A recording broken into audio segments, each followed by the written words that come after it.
Sally Fallon is the founder and president of the Weston A. Price Foundation. And as Sally will explain, she's going to give quite a short introduction. This talk is sometimes hours long, but she'll give you a nice overview about the works of Dr. Price, who travelled the world in the 1930s, looking at isolated tribes and seeing what they ate, and it's very different to what it is today. So without it to do, because we're running a little bit late, so I will hand you over and hope you enjoy this. Okay, so should I just start? What I'm going to try to do this morning is very quickly, in half an hour, do what I normally take 6 hours to do. So we have our first slide, Nourishing Traditional Diets, the Key to Vibrant Health. And if we can go to the next slide, our work is based on the work of Weston Price, who during the 30s and 40s traveled throughout the world looking at healthy people, particularly people who had healthy teeth, that is, no cavities and no dental deformities. That means their teeth were straight. They didn't need braces. And I'm just going very quickly now. If we'll go to the next slide. The first place that he visited was the Lunchen Valley in Switzerland, which was completely isolated from the world. They grew all their own food there. They processed all their own food, except for salt, which they carried in. So there was no road to this village. Now, if we'll go to the next slide, showing the primitive Swiss, he found the same pattern everywhere he went. The people living on their traditional diets had broad faces, they had naturally straight teeth, and they had no cavities. In this village, he found less than 1% tooth decay. And so what were they eating? These people had a diet based on dairy foods, raw milk, raw cream, raw cheese, and also bread. They made a very dense sourdough bread, and that was the basis of their diet. They also had meat, including organ meats, and they cooked the bones to make soup. But it was a diet based on dairy foods and grains. And I think that should give us pause, because the so-called paleo diet is telling us that to be healthy, we should avoid dairy foods and grains. But here was a very healthy population that lived on dairy foods and grains. Now, everywhere that Dr. Price went, he found the same pattern. If you'll go to the next slide, modernized Swiss. These are pictures of people who lived in the villages where the roads had come in. They were eating processed foods. And here he found 33% tooth decay, and the children born after this diet changed, they had more narrow faces and crowded and crooked teeth. So there wasn't enough good nutrition to allow for the full development of the face. We'll go next to the Seminole Indians of Florida. You can see the beautiful facial structure of the Indians here, the very wide faces. He called this the full development of the middle third of the face. And then if you'll go to the next slide, which is the same genetics, the same tribe, but this young woman was born to parents who were eating the white man's food, eating processed food. And you can see the change in facial structure. Dr. Price found this pattern everywhere he went. Good facial structure, good health, freedom from cavities in those on their traditional diet, and then what he called physical degeneration as soon as they changed their diet to processed foods. We like to say that the teeth tell the tale. If it were only the teeth that changed, well, you could get your children's teeth straightened, go to the dentist, and so what, But the teeth actually tell us how the body has been formed, and if the teeth are straight, it's a sign that the whole body has been formed properly. And if the teeth are crooked and crowded, it is a sign that there's been poor nutrition during the period of development, and there'll be all sorts of other problems, health problems with the body. We can see the beautiful South Sea Islanders. Here again, a completely different diet, but one that was very rich in nutrients so that the facial development is normal, not just normal, but absolutely beautiful. Modern versus traditional facial structure. Very good illustration of normal facial structure, which is the boy on the right. And the boy on the left is what we might call modern facial structure. This is what happens to the face when a population adopts processed, devitalized food. And this cannot go on forever. If you have 3 generations of this kind of that causes the narrow face, you have so many health problems that you actually don't have reproduction anymore. And we are at the 11th hour here. Almost every child needs braces. We have rampant tooth decay in our population, and we have widespread infertility. So we really do need to turn things around. Our next slide shows beautiful babies of parents who followed our dietary suggestions. The children have beautiful facial structure. They are intelligent. They are good-natured and extremely healthy. So we can turn this around. We just need to know what to do. Now, we say that there are 11 characteristics of healthy traditional diets, and we're going to rapidly go through these. And then you can return to this subject later on your own leisure. So the next slide is the first principle. There were no refined or denatured foods in these traditional diets. There was no white sugar, no white flour. There was no high fructose corn syrup. There were no protein powders. There were no vegetable oils. There was no pasteurized milk.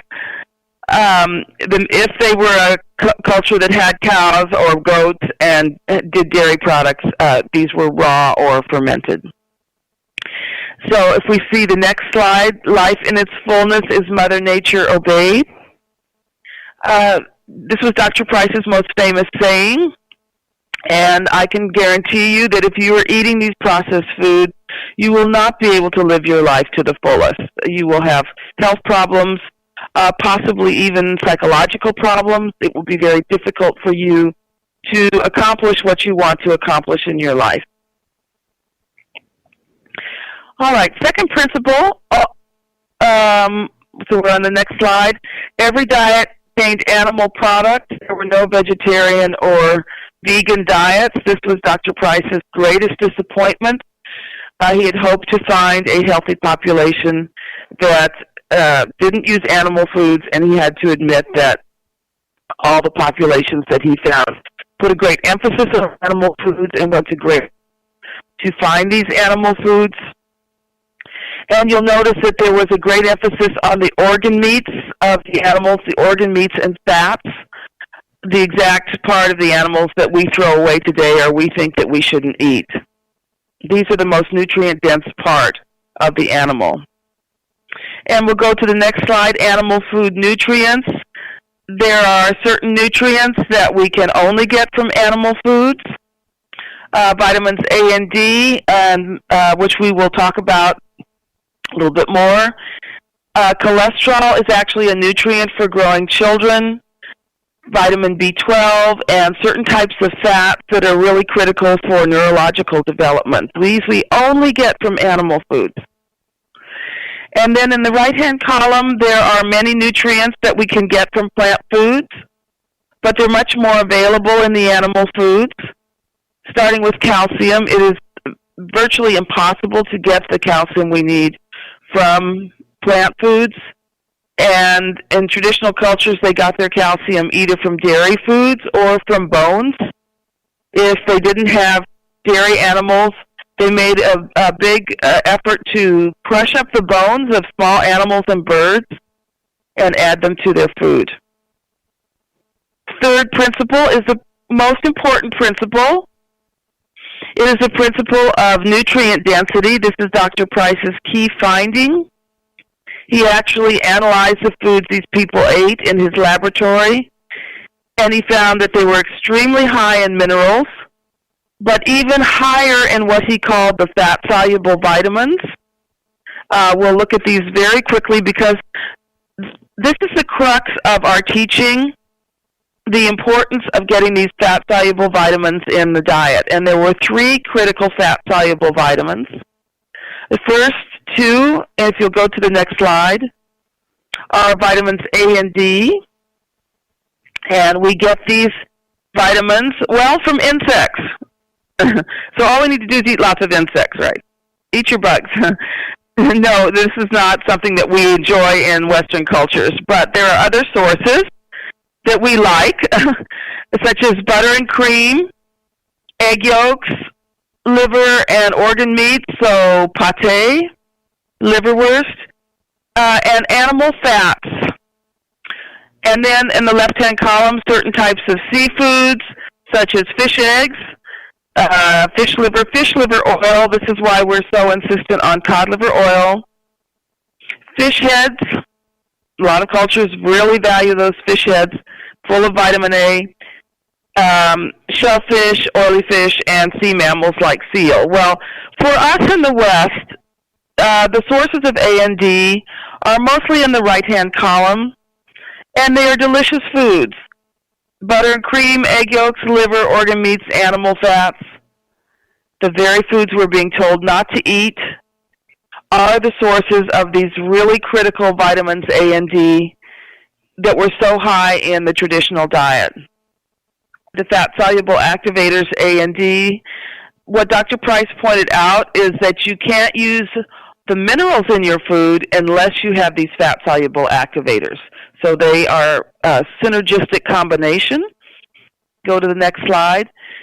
If we think of the house think of the body as a house or temple built of bricks and mortar, the mortar is the fat-soluble vitamins and the bricks are the minerals. And we need both. So when you think about it, if you put butter on your vegetables, you are providing the vitamins A and D that you need to absorb all the minerals in your vegetables. And don't the vegetables taste so much better with the butter on them? So our taste buds are actually designed to get this combination of fats and minerals. Next slide, vitamin A. I can't linger. We don't have time, but vitamin A is critical for so many things. Protein and calcium assimilation, growth of the embryo and the fetus, the prevention of birth defects, growth throughout life, immune system, healthy eyes, skin, and bone is dependent on vitamin A. Vitamin D, like vitamin A, is necessary for so many processes in the body, and we tend to be woefully deficient in vitamin D in this culture because we avoid animal fats, and that's the only place that we can get vitamin D. The third fat-soluble vitamin is vitamin K2, which Dr. Price referred to as activator X. It's a very important vitamin for mineral metabolism, for healthy bones and teeth. It's actually vitamin K2 in our saliva that prevents tooth decay. It's not fluoride. It's not brushing your teeth. It's vitamin K. And vitamin K is very important for heart health, neurological function, reproduction. These 3 vitamins, if you'll go to the next slide, work as a synergy. Vitamins A and D tell the cells what to do. They give signals. And then vitamin K activates these proteins after they get the signaling. So we need to get all of these vitamins together, and the way to do that is in food. Vitamin K is what prevents the closure of the growth plates before maximum growth is achieved. So it's vitamin K that helps you have long bones and grow tall. But we also have growth plates in our face. You can see the 2 red lines on either side of the face. And if we have plenty of vitamin K in our diet, supported by vitamins A and D, the face will grow broad. That is a mark of attractiveness, of beauty, the high, broad cheekbones. and that has the effect of giving us a wide palate so we have naturally straight teeth. Key nutrients for brain development. These same nutrients that we're talking about for healthy bones, healthy facial structure, freedom from cavities are also critical for our brain, for our children's developing brains, for thinking, for planning, for carrying through in tasks. It's all the same foods, what Dr. Price called the sacred foods. And I think that's good news. These foods are delicious and satisfying, and basically what we're doing at the Weston A. Price Foundation is giving you permission to eat butter and eggs and pâté and bacon and all these wonderful, delicious foods. The fourth principle was that there were animal foods were eaten raw. Certain, let me start over here. They did cook. All traditional cultures cooked, especially the plant foods, but they all had some animal foods eaten raw. And we get vitamin B6 and many important nutrients from raw animal food. Examples of raw animal foods could be raw milk. It's a delicious way to eat raw animal foods. Raw cheese is a wonderful animal raw food. Raw and marinated fish, raw shellfish such as oysters, and traditional ethnic raw meat dishes such as steak tartare. So these are all foods that we should include in our diet.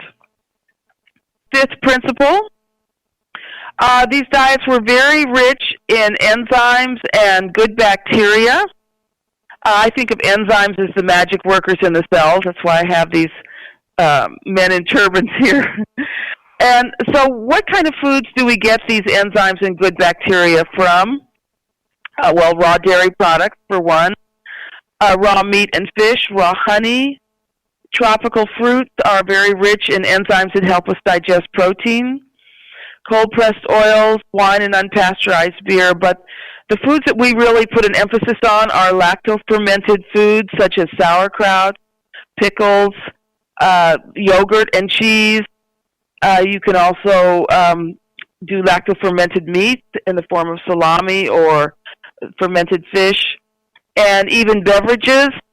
If you're familiar with a beverage called kombucha, this is typical of the lacto-fermented beverages that we find in almost every culture, and these are consumed every day to provide enzymes and good bacteria.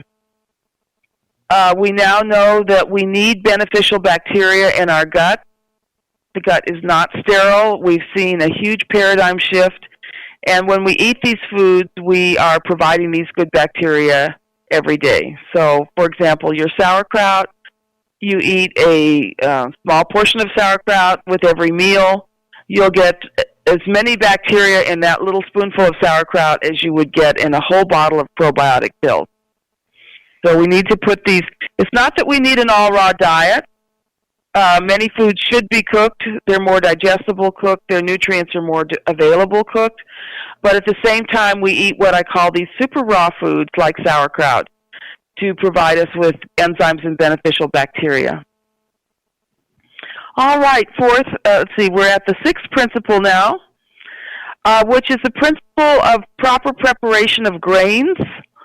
Traditional cultures, many cultures did eat grains, but they didn't eat them the way we do, either refined or as very rough whole grains. They prepared these grains very carefully to neutralize all of the roughness and anti-nutrients and blockers and enzyme inhibitors in the grains. And for us, this is the process of sourdough. Making sourdough bread is a fermentation process that makes the grains more digestible to us. The other common grain food is oatmeal, rolled oats, and again, we soak that overnight. If you'll go to the next slide. The proper preparation of seed foods imitates what happens in nature. In nature, a seed is actually indigestible. It will go right through an animal and be deposited somewhere else. But it's four factors: moisture, warmth, slight acidity, and time, that neutralize these blockers and preservatives in the grains and allow the grain to sprout and basically liberate the nutrients for the grain to have when it sprouts or for us to have when we eat the grain. So if we're going to have oatmeal, we soak it overnight in warm water with a squeeze of lemon or a spoonful of vinegar so we get the slight acidity, and that overnight soaking prepares the grains for us to eat. And, of course, the next day we cook the grains, cook our oatmeal in some salt, and eat it with plenty of butter or cream. Okay, the seventh principle, very quickly, there were plenty of fats in these diets, lots of saturated fat, lots of monounsaturated fat, but they didn't have vegetable oils. They didn't have these polyunsaturated oils in their diet. Please don't be afraid of saturated fat. They have been demonized for years, for over 100 years, by their competition, which is the vegetable oil industry. But saturated fats are absolutely critical to everything we do in the body. We need them for our cell membranes. We need them for our heart. The lungs can't function without saturated fat. We need saturated fats for detoxification. They're absolutely critical for the body. And if you don't eat saturated fats, your body has a backup plan, which is to make saturated fats out of carbohydrates. And if you don't eat plenty of saturated fats, you will actually crave refined carbohydrates like white flour and sugar because your body needs those to make saturated fats. So much better to get your saturated fats from the food, from your butter, from your cream, from your animal fats, because you'll also be getting all the good vitamins along with them. Next slide, the modern edible oils. I can't stress enough how toxic these are. In the processing, they're heated at least 5 times, and these oils are very fragile, and they break down into toxic substances that cause cancer and many other diseases. They're particularly toxic to growing children because they interfere with proper growth. And yet this is what we're told to use. There's actually been a renewed push recently to get us to use these oils. This shows the increase in PUFA. PUFA is polyunsaturated fatty acids, so that's these vegetable oils. This is the increase over the last 100 years, and this is the most important reason for the decline in health that we've seen in the West. There's lots of other reasons, sugar, white flour, additives. But number one, if you want to improve your health, is get these liquid oils out of your diet. And that means avoiding all processed foods because they're in all processed foods. And we'll go to the next slide. This just lists many of the problems associated with the consumption of these polyunsaturated oils. And they're also used to make margarines and spreads. Even though it doesn't look liquid, those oils are still there doing all of their damage. The next principle, which you may have heard about, there was a balance between omega-3 and omega-6 fatty acids. The omega-3s are mostly in fish and seafood. The omega-6 is in plant foods and meat foods. We need both, and we need them in very small amounts.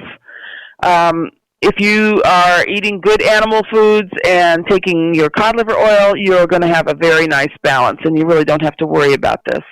You can see that in the primitive diet, there was just a small amount of these oils. They were in the foods. They were not as extracted vegetable oils, and you had a nice balance of omega-6 to omega-3.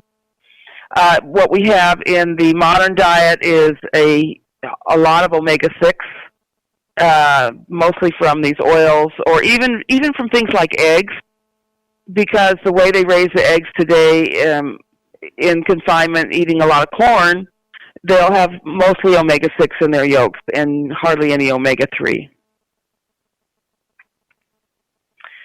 The ninth principle, all the diets contain salt. I think that's good news. We all like salt. It's important to put salt on our food.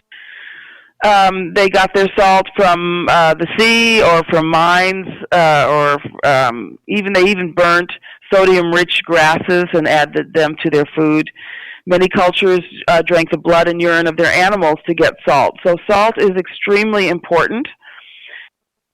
Salt is needed for both protein and carbohydrate digestion. The chloride in salt is used to make hydrochloric acid for protein digestion, and the sodium activates enzymes that we need for carbohydrate digestion.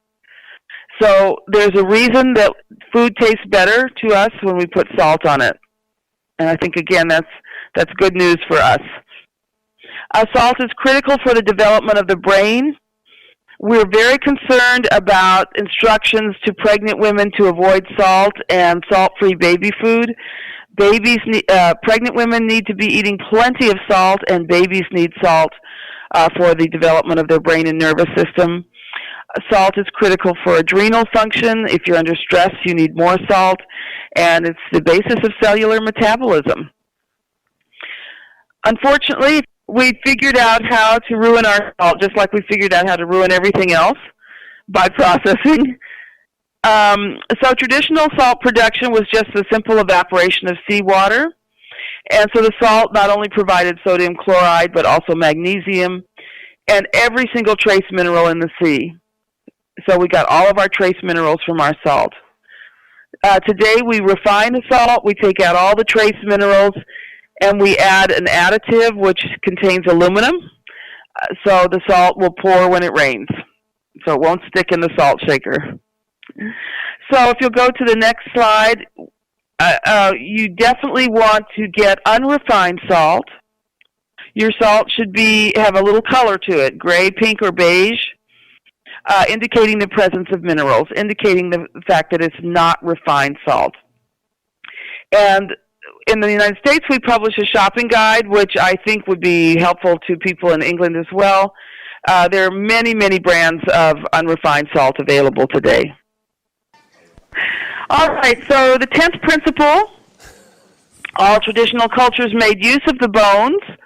And we talked about grinding up the bones of small animals, but we don't need to do that in the West because we have our calcium from dairy foods.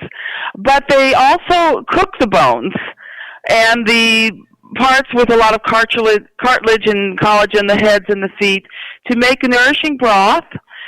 This is an almost universal practice. You found it in Europe, Africa, Asia, even the American Indians made bone broth. And this supplies calcium and other minerals. But mostly it supplies the components of collagen and cartilage. That's what broth is. It's melted collagen. And this nourishes the collagen in our own bodies, our tendons, our joints, all of the membranes around our organs. These are all made of collagen. So we need to nourish this, and we do this with bone broth. And again, it's just wonderful news because this nourishing broth is what we use to make delicious soups and stews, sauces, and gravies. So our diet is a diet that really embraces good sauce. The bone broth actually helps detoxify. It helps us digest our food. When we make a gravy or a sauce with bone broth and put it on our meal, it's a great aid to digestion as well as making the food taste delicious. And finally, the components of bone broth help regulate help regulate dopamine in the body. Dopamine makes us feel good. This is why chicken soup makes us feel good. So it is also a mood regulator. So the use of bone broth is a very important component of the Wise Traditions diet. Okay, 11th principle, and this is what Dr. Price was so amazed at. It was the preparation for the next generation. They fed special foods for parents-to-be. So 6 months before marriage, the man and the woman started eating these special foods. The pregnant woman ate these foods when she was nursing, and then they were given to the children during the period of growth. So they realized that you needed extra nutrition for forming the baby and for this period of growth. You can't go back and change your structure when you're an adult. This only can happen. You can only form this beautiful facial structure and beautiful healthy body during the period of growth, formation and growth. And they had special foods to nourish that process. And these were the sacred foods. They were foods like liver. Fish eggs were a very important sacred food. Butter, eggs, organ meats, animal fats. All of the foods that we're being told not to eat were the foods that were valued for having healthy babies. Another fascinating practice was the spacing of children. In many cultures, it was considered shameful to have a baby more than once every 3 years. And this practice is completely validated by science. We know that the ideal spacing for prevention of birth defects is 3 years. The ideal spacing for the health of the mother is 3 years. And the ideal spacing for the emotional development of the child is 3 years. And finally, they taught the principles of proper diet to the young. This is where the Weston A. Price Foundation is stepping in because nobody else is doing this. This is why we formed this organization. This is why we are so passionate about teaching these principles so we can turn the trend of physical degeneration around and have healthy babies and a healthy, prosperous world full of healthy people in the future. We can only do it by teaching, and we ask you to help us in this teaching mandate that we have to teach the world how to have healthy children. It can only be done by returning to the principles of traditional diets and by turning our backs on all of these processed foods. So next slide, the Weston A. Price Foundation. As I said, we are a teaching organization. Dr. Price's dying words were, you teach, you teach, you teach. He knew that we could not know these things instinctively like traditional cultures did. They knew these things. No one had to explain them to them. But we need to teach. And we have a number of materials that can help you be teachers as well as us. The next slide is our beautiful website, completely redesigned. If you have any questions, start there. We have articles, we have scientific articles, we have more simple articles, we have podcasts, we have videos. Any possible way of teaching this material we are making available. So in summary, next slide. We can leave this on the screen. Everything they did in traditional diets was aimed at maximizing the nutrients in the food. Our watchwords are nutrient dense. Everything we do in the modern diet is aimed at minimizing the nutrients in the food by making them more convenient, more processed. So we want to raise our animals on pasture. We want to prepare our foods properly. In the case of grains, that's the soaking. In the case of milk, it's not heating at all. I mean, every food has a different way that it should be prepared. Finally, if you'll just go to the last slide, I do have all my PowerPoint presentations, the long version with all of my notes, posted at my blog, nourishingtraditions.com. So even though we were going very quickly today with just a very cursory look at these principles, you can go back and look at them in depth at my blog. Yeah, thank you very much.